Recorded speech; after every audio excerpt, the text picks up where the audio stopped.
Welcome to my channel. This is Dr. in English or Dr. Mafia. I've been teaching English for many years. I love teaching actually. Well, thanks again for tuning in. Today's lesson is about verbs.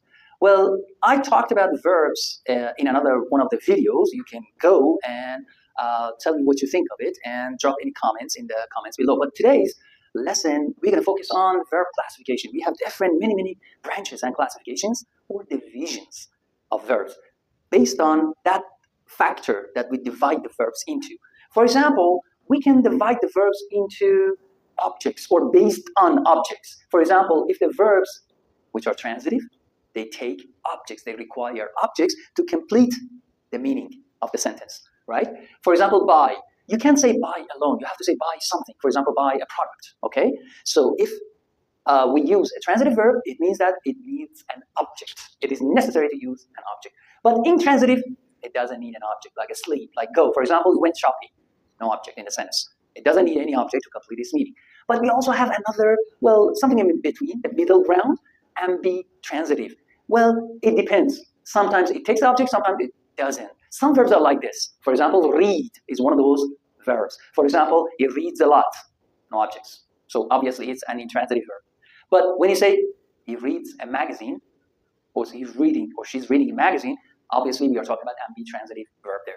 Well, another classification of verb is based on voice or voices. Whether we use a normal sentence in English, which we call active verb. In this sentence, for example, I use the past tense of chase, chased a cat, chased a mouse.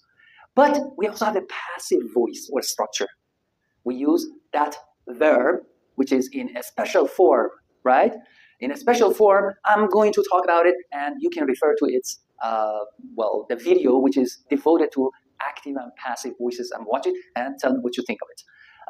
Well, we bring the object first, so it doesn't start with a subject, which is quite normal in active voices or active voices structures, all right? Like a cat is a subject. It starts the sentence, and then you have the verb, and then you have the object, right? But here, your sentence starts in passive voices structures. Your sentence starts with an object. A mouse, it comes at the beginning, was chased.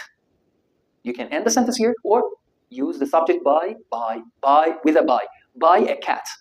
So we start with an object. So this is one form of classification. Another form of classification is based on the verbs that we use. Normally, we define the verbs as either words that describe the action or state of the sentence. So based on that, we can say either the verb is a stative verb, like feeling, right? It feels, there's no action in it, right? But in the dynamic form of the verb, there's always a movement, like jumping, going, walking, running. All of these verbs are dynamic verbs. Another classification is based on whether we use a different form or a special form, which is not following a regular pattern in English. Well, or as far as verbs are concerned, based on past tense or PP form, past participle. So whether the verbs are regular or irregular. Well, most of the verbs in English, fortunately enough, that makes our job very less difficult to learn. All right, regular verbs like open, we just add ed to it, and you get either the past tense or the PP form, past participle form. But in irregular verbs, we have, no special patterns. Like go becomes went, as far as past is concerned. Or the past participle form of go is gone, right? Or sometimes it's the same thing, no patterns really, like cut. Or read, read. No difference in spelling, but pronunciation changes. So no special patterns really there. Well, in terms of main actions, we have the main verbs, like go, walk, study. Or we have auxiliary verbs, like be, have, and do, or does, or even has, right? Well, when I say be, I mean have, is, or was, were. All of these forms of be, form, or constitute are auxiliary verbs. They help the verb, actually. Or the modal verb. It's another one of the helping verbs, but not the main verb, like can, could, shall, should, may, might, must, have to, has to, had to. All of these forms of verbs are modal verbs, okay? They help the verb in their meaning. They complete the meaning of the verb in the sentence. Or another factor that can, let us actually classify verbs based on is the speaker's attitude or, let's say, intention. Well, like what? Like we have indicative forms of the verb, indicative verbs, well, which are used, like the sun rises in the east. The sun, for example, rises in the morning in every place, right? Except a few places on the earth, like the North Pole and South Pole. Well, so that's normally talking about facts, right? But we also have subjunctive form of the verb or mood of the verb that talks about hypothetical situations, wish situations, or conditionals. Well, I'll specify some special videos to it, and you can refer to those videos to know more about the subjunctive forms like the wish structures or conditionals. Go to those videos and let me know again what you think. Well, and we also have the imperative forms, imperative mood of actually the verb. I forgot to put the dot there. Like close the window. It's very simple. It's actually we are addressing the person in front of us, like face to face. And normally it's like you close the window and we omit the subject, which is you. Everybody knows who we are talking to. It's you. Close the window. So close the window, right? So we start with the verb. That's the imperative mood of our sentence, actually verbs. And these two, the last two, are very important. I mean, aspect and tension. Well, aspect, well, talks about the time frame or nature of our verbs.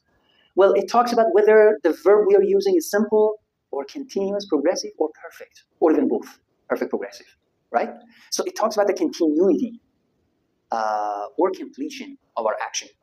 Well, by simple, like a study, which is present, simple form, or studied, simple past, or will study, simple future. Well, progressive, be studying, all of the forms of be, am, is, or, was, were, right? And we also have even will be studying. So it's be plus study plus ing form of the verb. And we have the perfect form. Either we have had in the past perfect tense, or we have or has in the present perfect tense, and then we have the PP form, studied, right?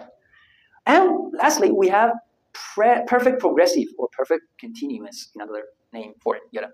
Well, like have been studying or has been studying, and also we have had been studying, right? Well, I can put it here because